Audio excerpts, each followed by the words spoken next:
everybody. Welcome back to the Nostalgic Nerds podcast. Before we get started in tonight's episode, I just wanted to give a couple of shout outs. Renee, we've got listeners from all over the world, and I thought it'd be cool. I know.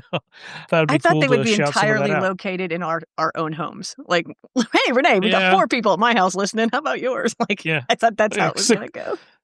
Yeah. Oh, look, there's 6 in the small, village. In the UK. No, we've got quite an interesting breakdown. I always find this data and statistics really fascinating. But, if you're one of the 4 listeners or maybe one person that listened 4 times in Singapore, I mean, I only know a handful of people in Singapore. I don't know anybody. Thanks for listening. Thank you for listening. Send me a text or something, because I'm sure if there's somebody listening in Singapore, it's not exactly. It's not an accident. Please just send me a text or something. Tell me what you think. A couple folks in Finland, because Finland, that's a lot of fun. Same Finland. thing.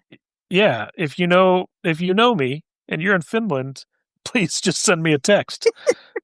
We'd love to I know come a few visit. people in Finland. Yeah, we'll come visit. I do know a podcast exactly from your living room. And lots of folks from the US and the UK, obviously. But the one that's really interesting, I hope this person listens again. We've got one listener in Ghana, in Accra. Nice. So thank you for tuning in, Ghana. That's great. Yeah, thank you very much. So lots of folks all over the world. We've got some other European countries, which is great. Thanks to folks in Chicago and La Crescenta, Montrose. There you go. Shout out to Montrose. Let's see. I'll pick one that's, Andover, Ohio. Thank you very much. Thank you, Andover. Might be my brother. There we go. Thanks, Pete. Is he in Andover? He's in Andover. Oh, well, then that's probably him.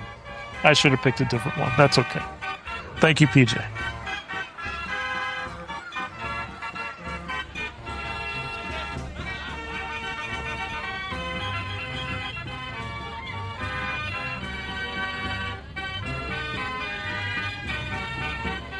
All right. Hey, everyone. Welcome back. I'm Mark, and I'm here with my co-host, Renee. Hey. Renee, I love theme parks. I grew up right in Southern California, so I basically had Disneyland and Knott's Berry Farm and Magic Mountain in my backyard. And fortunately, or maybe not so fortunate sometimes, I've had the chance a time or two to work with some of these companies on things, various technology things, mobile checkout, payment stuff, digital queues, and even did a POC on augmented reality once, which was interesting. So amusement park tech has really been something that I've lived and breathed both as a kid and as a professional. So I grew up in Pittsburgh, home of Kennywood. Oh, anytime I talk about Pittsburgh, I have to do it in Pittsburghese. So Yins noted this is one of the oldest parks in the U.S., right? It was built like way back in the 1800s and that. And then George Washington hung out there once. It was really cool. It's built right on the Monongahela River, the Mon River in West Midland. And I used to go there as a kid. And we would go in July. My dad's birthday's July 15th. Right. And he would pick the hottest day on earth. Like, it wasn't Kennywood. It was the surface of the sun with a couple of like roller coasters. That's like really all it was. And we would be laying on the stage under the band shell just to get some sleep because it was too hot during the day to play. It was unbelievable. Every year it was like that. And even as an adult, they still open it at Christmas time. And if Sam and I were back in Pittsburgh, because that's where I'm from, at Christmas time, we would go. And Kennywood is one of those places where even as we were looking through one of the rides from the 1900s, it was like the Caterpillar. I'm like, oh, I rode that. The old mill ride. Oh my God, I rode that. And so it turns out that Kennywood is just a park full of rides from the 1800s and the early 1900s, 1920s, and some new stuff. Steel Phantom's good. But we grew up riding the Racers, which was one of the first coasters, wooden coasters that was a racing coaster. And it was one track, but the track was right next to each other. And somehow the cars never hit each other. I'm not sure how that happens, but it's a single track racing coaster. First of its kind, right? In 1911, Jackrabbit's built, and it's still running today. Almost died on it once. Won't ride it again. And then the Thunderbolt, which is really one of the best coasters on Earth. And what makes it different than anything else, it's another wooden coaster, but what makes it different than anything else was it doesn't go out and around and up the chain hill.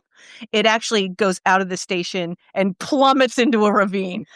And that starts your ride. You don't start the ride on the hill. You start the ride going down the hill. It's really a great coaster. What a great park. I have great memories about it.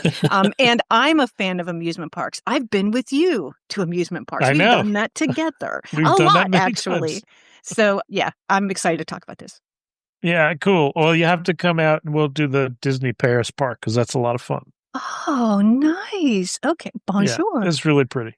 Okay. But that's that's what we're going to talk about today. As always, we talk about tech, and we're going to look at amusement parks, not just as places of fun, but as showcases for engineering and technology. Every era of rides reflects the tech breakthroughs of the time, so buckle up, nerds. Let's ride.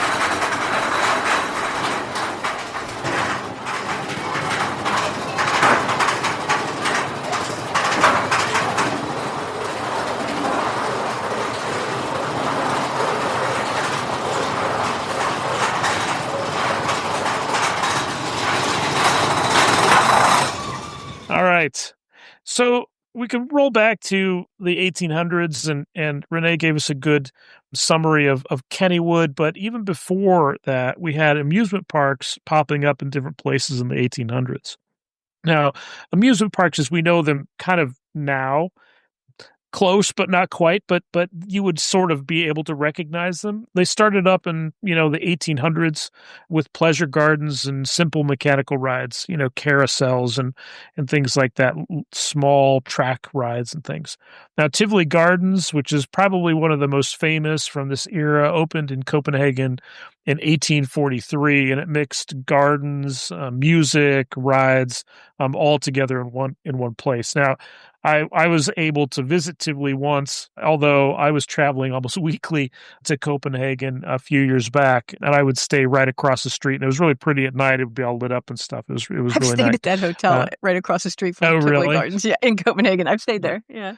Yeah, it's cool. The big open square and stuff. Yeah. And I think that, it only opens seasonally. It's not open, the year round. So I wasn't able to go. But then COVID hit, and then guess what? No Tivoli. But it was interesting and fun. But yeah, that's kind of a cool place to visit and get a flavor for what these older style parks are. But by 1893, you had sort of the one-upmanship where the rides and ride technology kept kind of progressing, and you had this sort of seminal event with the 1893 World's Fair. Okay, Renee, can I tell you, I was obsessed with the Chicago World Fair for for a while. I read this book, Devil in the White City, which is about this mass murderer and the architect that built the White City. Is that Um, H.H. Holmes?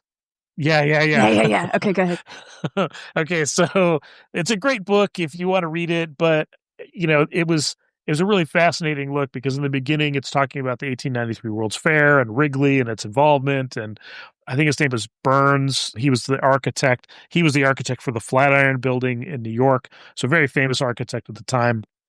And I was just obsessed. There were so many interesting things about the 1893 World's Fair, but the sort of the central thing for the 1893 World's Fair was the Ferris wheel. And it was sort of I would say a response to the previous World Fair in Paris with the Eiffel Tower. And they had to build something big.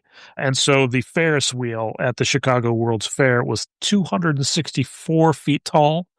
I don't know what that is in real units. I put it in freedom units tonight. It ran on steam powered engines. It carried about a little over 1 million people in its first season. And as I said, check out that book. Now, ride concurrency and throughput is something I looked at extensively in doing the research for the episode. And some of the best rides in theme parks today can run at about 2,000 ish riders per hour. Now, because the Ferris wheel was gigantic, 264 feet tall, it could carry about that same amount in ride concurrency. They could run through about 38,000 people in a day on a peak day, which is where you get up to, such big numbers. But it's just, the cars themselves were about the size of a rail car. That's how big these cars were and how big the Ferris wheel was. So even by today's standard, it'd be a pretty big steam powered ride.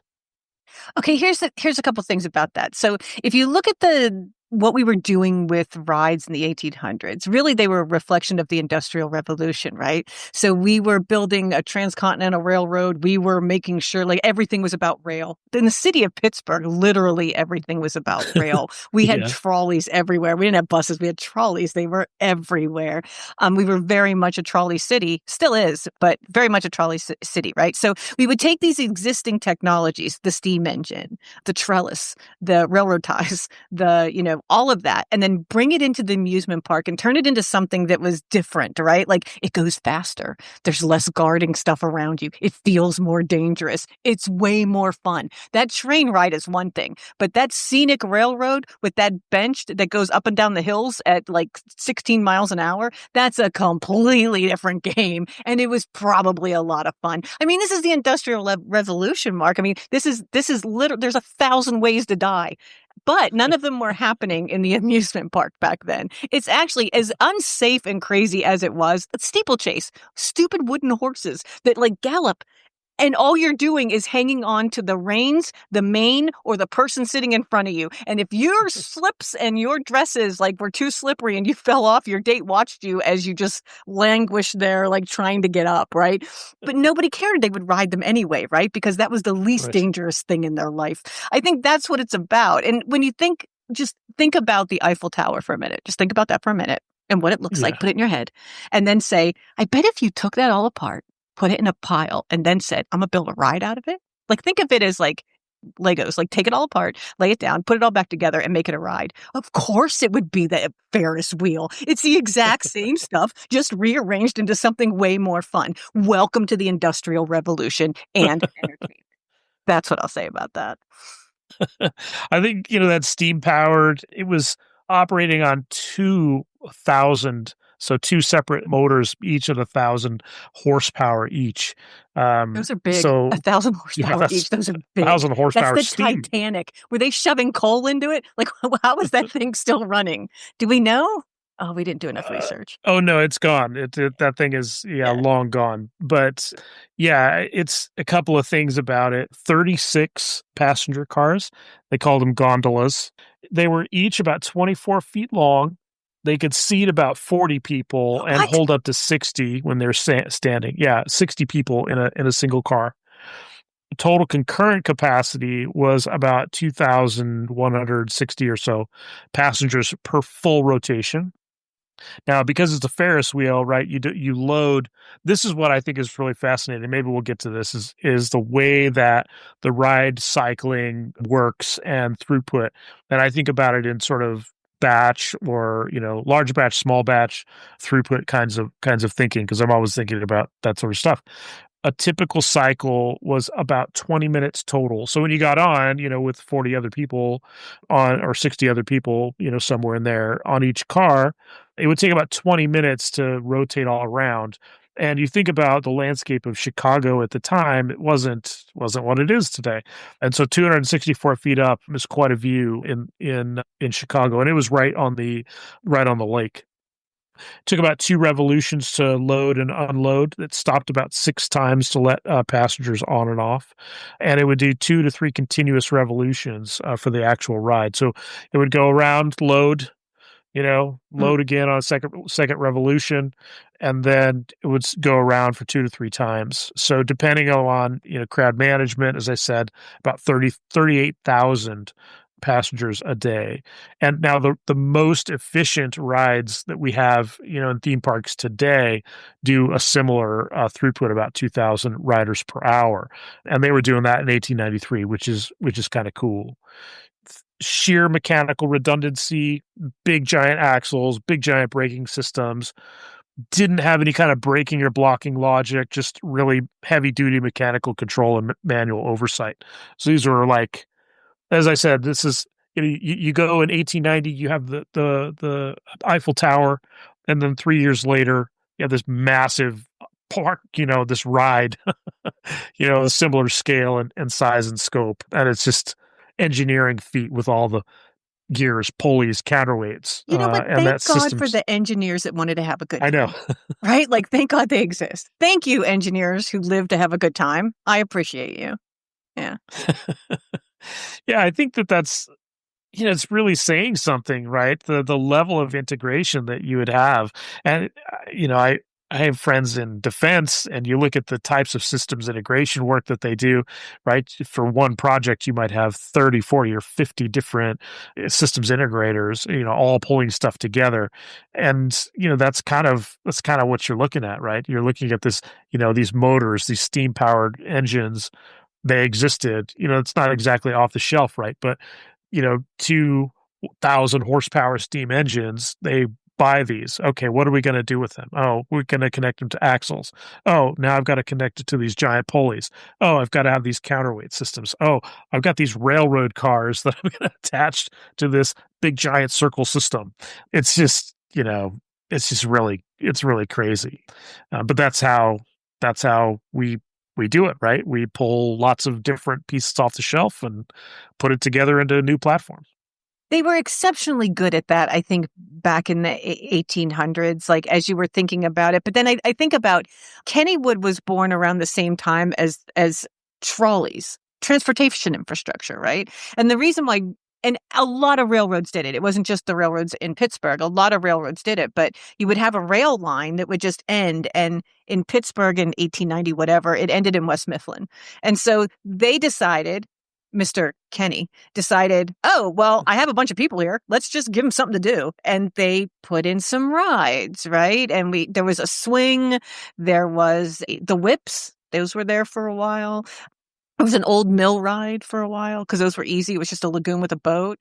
There was all kinds of stuff like that. And people would come, and it was meant to bring ridership up on the weekends. Because if you weren't going into town to work at a mill, right, you weren't going anywhere. And so they decided, well, we're going to give them a destination to go to, and we're going to make them get on the line, and we're going to make them drive it, like take that line as far as they can so we can get the most money out of them. And they'll have a good time and spend money at some place that we own. And then they're going to get back on our trolley and come back home. It was perfect. We're going to make money all the way around all weekend long. I think it's just something you do, right? So like when you think about it, you think about like the use case of Kennywood was simply, I got to get more ridership and I got to get them to do it Yeah. on the weekend. And here we come, right? And I think people took to that for a couple of reasons. One, life was hard in the 1800s, like late 1800s, early Yeah. 1900s, disease, you know, the Industrial Revolution meant you died young. It was hard to find a way to have a good time. And if you could go somewhere and do that with your best girl, wouldn't you do that? And all of the rides, here's what's funny about that time for rides. All of the rides were meant for men and women to accidentally touch each other. That's, Because it's yeah. Victorian times and no one did. If you went on a date, you took your mother or your brother with you as a chaperone. They just didn't do that. But if you got on the steeplechase together, you were hanging on to your boyfriend and you weren't allowed. And if you were on the human roulette and you were in the middle and it was spinning around and you got thrown into a crowd of people, it was okay because you were having fun. When you look at when you're sitting in the boat in the old mill, you're sitting really close together. It's really dark and you can make out and no one will know. That's the only reason I wrote it. And so that's it, man. All of those rides were meant to break down those social barriers between men and women and let them interact in a really interesting way. So Dreamland and Coney Island or Steeplechase, and what was the other one? Luna Park, all of Yeah. those very first amusement parks. That's the kind of rides you saw. Go look at all the pictures from the 1800s. There's men and women Yeah. piled on each other. That was not how you behaved in polite society. And for that place was called Sodom. They called it Sodom. Right? Because it was just so beyond the pale of what was allowed. So not only was it crazy because you get to do a lot of fun, but it was crazy because you got to do it with people you didn't usually get to do it with in a way where all those social things were broken down. So I feel like that to me encapsulates those rides, those people, and why they were there. Part of it was because that was the end of the line on a trolley on a Saturday. And another part of it was I got to hold your hand and no one would say anything. That's crazy. Well, I mean, I don't want to say that you were maybe projecting about the reasons why you would go to these things, but That was it. I think you do have a point there, Victorian era social norms. But this period of the late 1800s leads into what, you kind of think about as the golden age, whether you think about the roaring 20s or, pre-World War II, right? This period of time that's between World War I and World War II, where you see the development of, actual thrill rides. So you go from this sort of scenic coaster, scenic railway, right? Where, the switchback railway at Coney Island had a max speed of 6 miles an hour. Mm-hmm. And Hey, you they go were from, riding horses before. Like that must have seemed yeah, fast. That must have seemed yeah, fast. yeah, Yeah. sure. It was, it's more fun than thrill, but maybe it was a little thrilling. Kind of the hills, the scenic railways, and all of that's kind of fun. But then, in that short period of time, you go from 1884, 6 miles an hour, to 40 miles an hour with the Giant Dipper in 1915, Mm. which is at San Diego's Belmont Park, which eventually, I don't know if it burns down or falls into the ocean, but the Giant Dipper was, kind of the first real, large scale, just crazy thrill ride. And that sort of leads into this period of time where, roller coasters are kind of in full swing. You've got the cyclone at Coney Island, the speed, the noise, the shaking, and that big leaps and the jumps and the all of that, the dips and all of that stuff. It's a different experience than what they had just a few short years before that. There were stories in the archives about how people, because they weren't used to the forces that those things were putting on them, some of them Yeah, would pass out. Some of them would get vertigo. Some people had to be taken off in stretchers. Some people were so terrified they tried to get out of it if it slowed down. Like it was crazy, like how people reacted to the idea that like some of this stuff. 5Gs. You ever had 5Gs? I yeah, rode a bobsled once. I'm yeah, going to tell you, it hurt. Like I can't imagine if I went out for a good time and ended up with that. Like I would, and you could see how people and it was trial and error. And they said if people would complain, they would figure out a way to slow it down, but only if they complained, right? If they didn't complain, then who cares if it broke a rib? You had a good time. But that's kind of how they yeah. looked at it, right? And so there was no thinking ahead for safety. I don't think people would ride a ride until the ride was no longer popular because too many people got hurt on it, and then they'd be like, let's take it out because it's not making money. It was just a capitalist thing. It wasn't a safety thing, it just kind of did. But at the same time, right, we're not at the steel coasters yet. Like wooden coasters No, are dangerous, right? But they're not dangerous in a way where I'm going 80 miles an hour, right? Like it's not like no. that. Yeah. We're But not at those speeds yet. the cyclone did 60. The cyclone did 60 And miles an hour. well, I won't say that because the Beast does an amazing speed. Like in Kings Island today, the Beast, like that Yeah, thing goes like yeah, 70 miles an hour, 75 miles an hour. So like, I'm going to say yeah. that's crazy. And we do build them For that fast today. 1927. For Yeah. 1927. And those cars weren't all that great. It was just a bench with open sides. Like it's crazy. It's And borderline maybe crazy. maybe a lap, restraint of some sort, like a piece of leather or Rope. something. They were Yeah, rope. using rope. They tied a rope around you. Like imagine how good you'd feel about that. Yeah. To me, those wooden coasters, growing up so close to Disneyland and that, there was a couple of wooden coasters in Southern California, Colossus, and I think there was another one. What was the name of the other one? But Colossus was the big one in Magic Mountain. And it was built in the 70s or something like that. But we just didn't see a lot of the wooden coasters. My mom grew up on them because she was going to go into those, POP or, Belmont Park or whatever. But I didn't really experience the wooden coasters all that much, just a couple. It wasn't really my thing, Yeah, my It's dad like, loved them, so we did it a yeah, lot. We sought them out. Like my dad loved that stuff. So, and we get from a railroad family too, so I could see why that's a thing.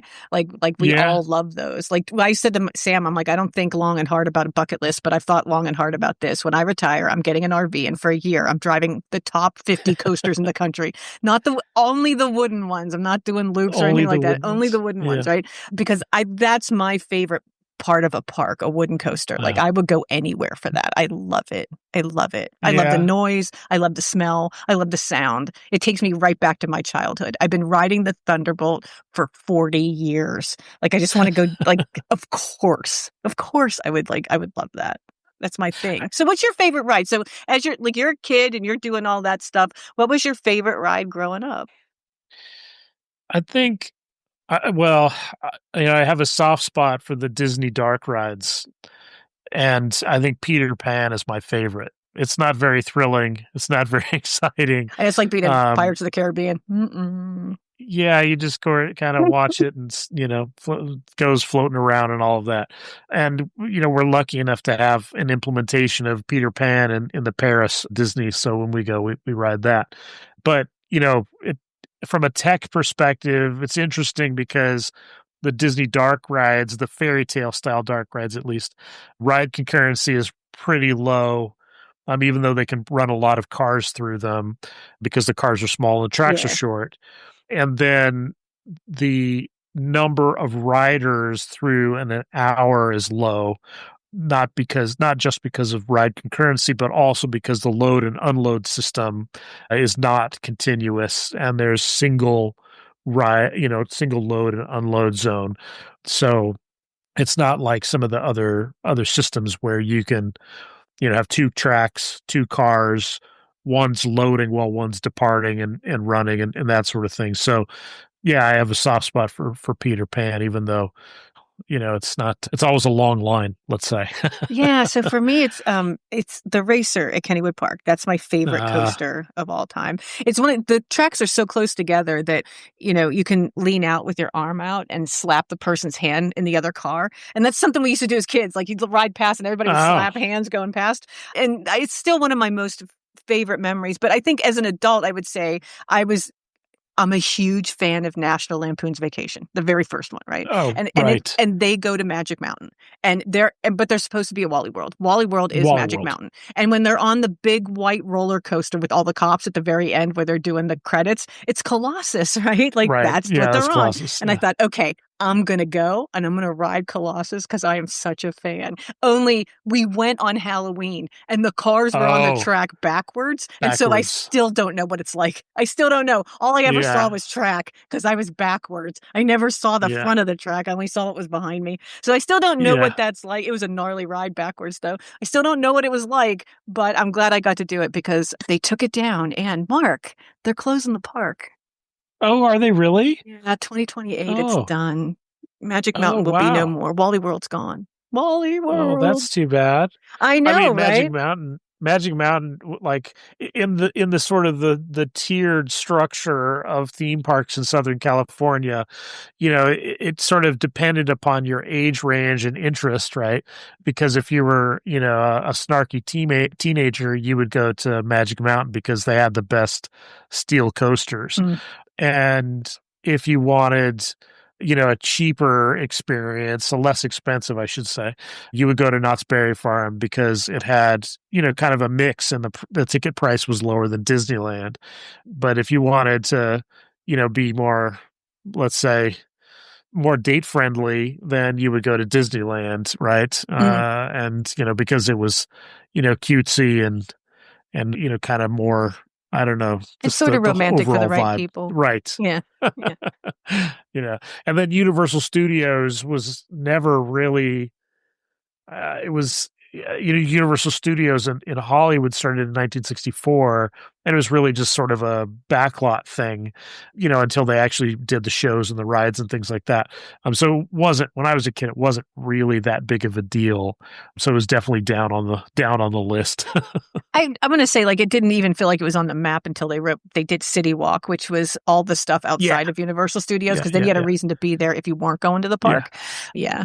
Yeah, I would say that I that's I probably did it. practically, it's a topic for another time maybe, but like my most experience with NetWare was at Universal Studios, and I practically had a parking spot reserved for, I was there almost every day for a year for a while. It was just nuts the way that place was wired. So So so now we're talking about going from wooden coasters to the the Yeah. steel coasters, right? And that's like it is like mainframe to cloud if you think about it. It really is. It's a huge step up in what you can do, how you can do it, and how flexible you can be in your design, because now corkscrews, loops, although we were doing loops and wooden coasters, it did almost kill people. Like it did, like it broke some necks. I'm not going to lie. People got whiplash from it and they quit doing it after a while. They did try. I think it was 1912. They did try, and Yeah. then they were like, yeah, we're going to lay off on that one. But the steel coasters were able to bring a couple of things, like definitely different Right. design, but we had way better testing. We would start putting test dummies in those things and letting them rip and see if we broke anyone's neck instead of actual Yeah. people, right? So yeah, let's talk about that, right? We had room for bigger designs, and we don't have to wait for the 1980s for that. It's happening in the 1950s. Steel coasters are showing up Right. in places in the 1950s. Talk about that. Yeah, so 1950s, there were some steel coasters before that, but not really the tubular steel that you think about in kind of modern coasters. You had even some wood and steel integrated systems. But people think about the first major tube steel coaster as 1959 with the Matterhorn, and it brings a couple of kind of really interesting safety as well as engineering innovations brought to Disney by a company called Aerodynamics,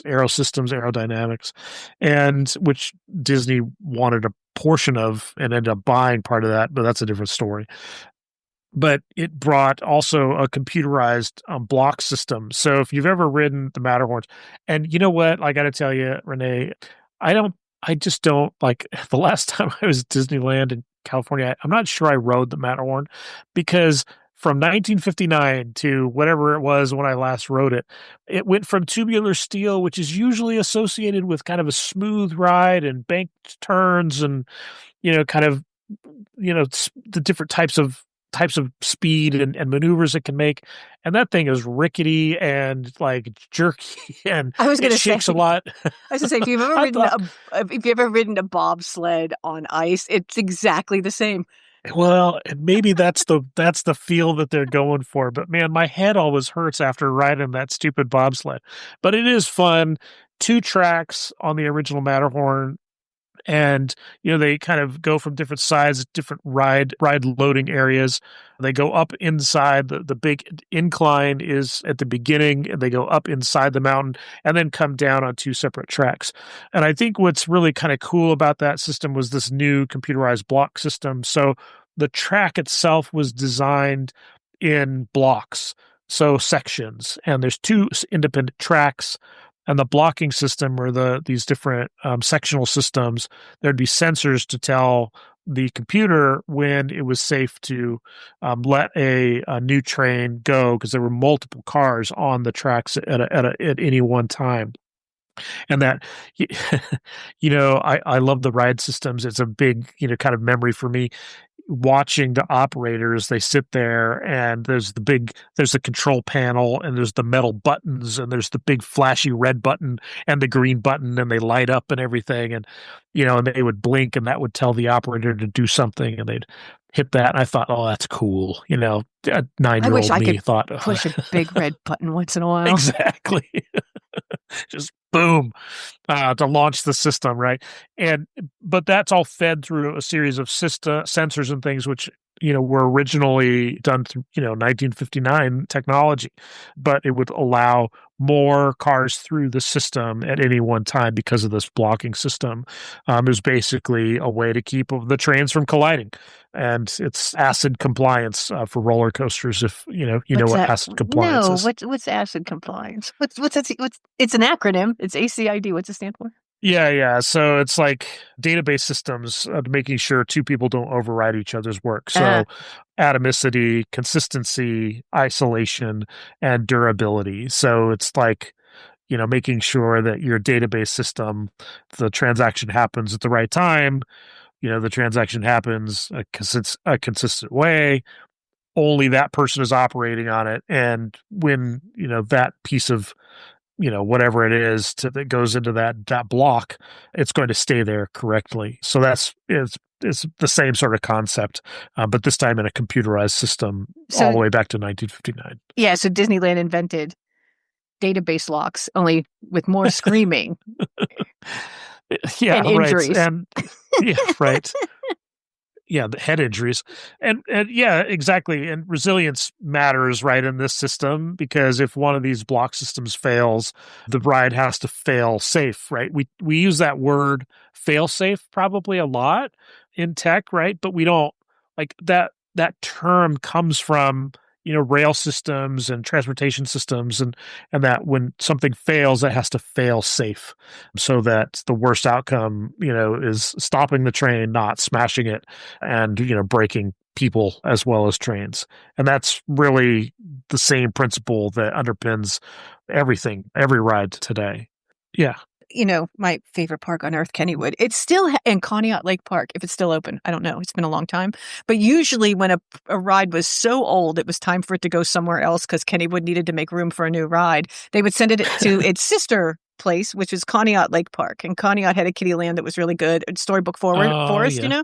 And so it was like for the little kid, because they are different rides. But for a long time, there was something, these are things that when you look it up in 1907 to maybe 1919, maybe there's things like the old mill ride or the chairs, which back in the day, they weren't as well designed. And occasionally people fell out of them and definitely ran into each other. Like they collided all the time. It just didn't work real well, but who cares? You get on it. Because again, there's more dangerous things. But I remember there was this ride called the Caterpillar. I swear to God, you could set it all up in my living room. That track was so tight, but it also had humps in it. And so you could look like a caterpillar, right? It would just go up and down, Oh, up and down. cute. Yeah. And the front of it had a little caterpillar face on it. So you would get in it. It's a tiny car. You're in it. You only put 8 people on it, and each person takes up the whole car. And you would ride it around, and it would go faster and faster and faster. And it would start to Oh. feel way more dangerous. And then all of a sudden, out of nowhere, this canopy would come up over your head. And now it's fast and dark. And all you can see is the track and the daylight under it. You can't see anything else. And because it's gasoline powered, I'm pretty sure that canopy is filling up with carbon monoxide while you're spinning around, right? I mean, that's what analog systems mean. Thank God they would open the canopy before you passed out, and then you would get off and be like, oh, I feel so nauseous and like I have a headache. Yeah, you were breathing in carbon monoxide while riding that ride, right? But that's what it was. None of these things. Go look at any roller coaster. It's mostly a chain lift and gravity. Like, that's it, dude. Like a wooden roller Yeah. coaster, that's all you get. So you need Yeah. manual brakes and everybody needs to be paying attention. You need manual like release locks and everybody needs to be paying attention. You need a lot of people to run those rides because seriously, everybody needs to be paying attention. And those riders need to pay attention because they can't Right. stand, they can't get out, they can't do crazy stuff. They can't take off their, seatbelt when they're going over a bunny hill. Like just you can't do that stuff, right? Or otherwise you die. So yeah, when Yeah, you think about PJ. it, PJ. So you think about that stuff and you say to yourself, well, maybe, they were manual and they were analog, but they weren't super dangerous. That's what I'll say about the beginning of amusement parks. There were a lot of injuries, but there were not a lot of deaths. And I don't think they had any at Kennywood. I'm not going to lie to you, dude. I've been watching a lot of video on YouTube and almost everything that crashes lately. I hate to say this, Singapore, but it's in China. Like China stuff Mm, breaks all the time. And you know what? They go in and do an investigation and they come out and they say, they inspected it. They knew it had a problem. They let it go. They expected it. They knew they had a problem. They let it go. So it turns yeah. out that we have the controls to make sure it's good. We have the sensors that tell us when something's wrong. What we need to do a better job is training the freshmen in college that are running these things not to ignore the red buttons. Because it seems to me like that's what we have to worry about, right? We have to worry about that. If we're gonna talk about like the analog going to digital, like you would hope that in that digital transformation, right? Like just in that idea that, we're going from just like the bank from COBOL to mainframe, right? Like, or Right. COBOL to the cloud. Like you would think that higher level of capability that you're getting in the cloud that you didn't have on mainframe COBOL would make us more safe. Fact of the matter is, I think you should all learn ancient Aramaic and start doing COBOL again because it seems like it's super safe and easy to use and is less like overhead on that platform. That I guess that's what you have to balance, right, Mark? Like talk about it that way for Yeah. me. Like how do I balance innovation with reliability? Because if I don't, people are going to get hurt and they're here to have fun. Yeah, I think it's a good way to look at it, and thinking about it as the analog to digital transformation. it's a way to think about the types of controls that are put into place. And through some of these systems, yeah, we started with manual systems and guys actually physically pulling levers, hydraulics and that pneumatics, which would be set off by electricity, right? So you have this progression, even though it was a guy pulling a lever, to a pneumatic switch that was tripped because the car went by it, right, to increase reliability over a person. But it was still an analog system, right? It was detecting, an event that perhaps was not so easy to tell a one or a zero on. And you had analog systems around, pneumatics and hydraulics and things like that as time progresses. And even when we get to, that the 50s, you kind of just starting to peek into the digital world. But thinking about it, from a more kind of purist technology perspective, or the types of systems that we work with, all the time, I think about financial systems because that's the world that I live in. And while some of those systems are maybe seen as archaic or less than desirable, right, to maintain and operate, the safety and control that you have in some of these systems is it's technology and control that has developed over many, many decades in some cases. And that maturity of operating, it's it's different, right? It's developed over time because there was, a problem with somebody's, transaction. And then there was a system that was developed to deal with that. And then there was another system to deal with the automation of, moving some transaction from one place to another so that, that didn't happen again, or whatever. And you have, I see this in banks particularly all the time, where you have decades and decades of operational resilience and operational process that's developed to keep people safe. And then as you transition to, quote unquote digital, I hate to call a mainframe analog because it's not, right? It's like one of the most digital systems ever created.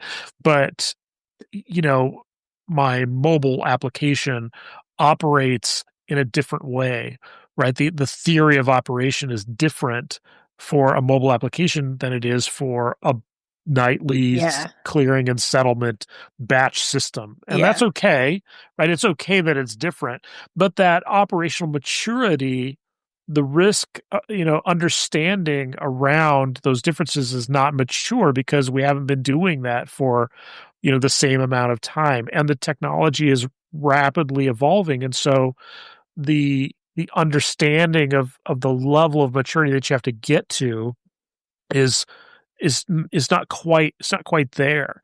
If you think about the platform, the platform level capability that you get on one type of system, let's call mainframe, versus Amazon Web Services. Amazon Web Services, you can shoot yourself in the foot, and that's okay. You can do that, and you can do that with a mainframe as well. But there are so many platform level things that are in place that are tightly integrated in the monolith that it's a little harder to shoot yourself in the foot sometimes. You can still do it. I have done it. I've only got 6 toes left, but that process, it's just different, right? And that transition period of time, it means that you have to take those learnings from the past and kind of fast forward and rapidly evolve those operational capabilities. And I think in the theme park space, it's the same kind of understanding, right? You use China as the example. Theme park as a discipline hasn't existed Mm. since the early 1900s, right? Mm-hmm. And so the operational maturity has to evolve rapidly if they want to get to a certain level of service standard. That's a good point, actually. So how long did it take us to get to a good service standard with like high tech kind of stuff? Were we there in the 1980s? Like, does it take us till like the 1980s to get there? I, th- you know, I think yes, I think so. Particularly in kind of the top shelf or top tier theme park systems, there was a bit of a boom in the 80s and 90s. Disney doubled down and invested quite heavily. Disney, they launched Epcot, and which was, what was that, like 1983 or 84, something like that. And Universal Studios kind of developed pretty heavily into their Hollywood tie-ins.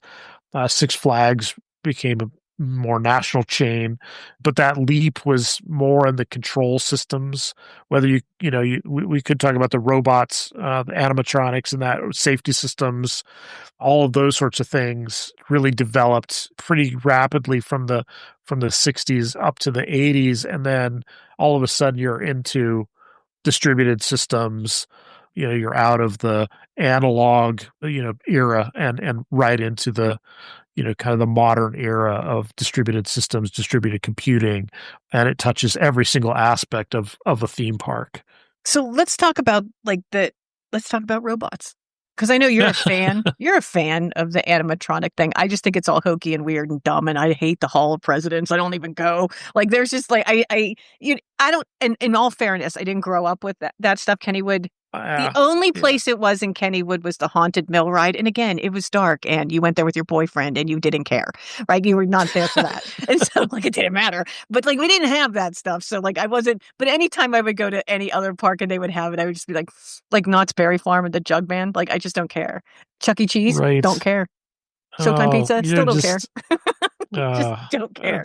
But it did mark and it is a mark of a state of the art, right? Because if you go into the Hall of Presidents now, they're starting to look most of them look much more natural, right? And their movements are natural. And it seems like they're getting better at it. And maybe that's how you prove state of the art in animatronics, right? Like that is proving state of the art. So there's a role for it, I think, in the technology milieu of an amusement park if you're pushing those boundaries. But that's what you're there to do. You're pushing the boundaries on animatronics, something that was a big deal in the 50s. I'm not so sure it still is in 2025, unless, of course, that's a Tesla robot, and then everybody will be standing around saying it's the best thing that ever lived. But yeah.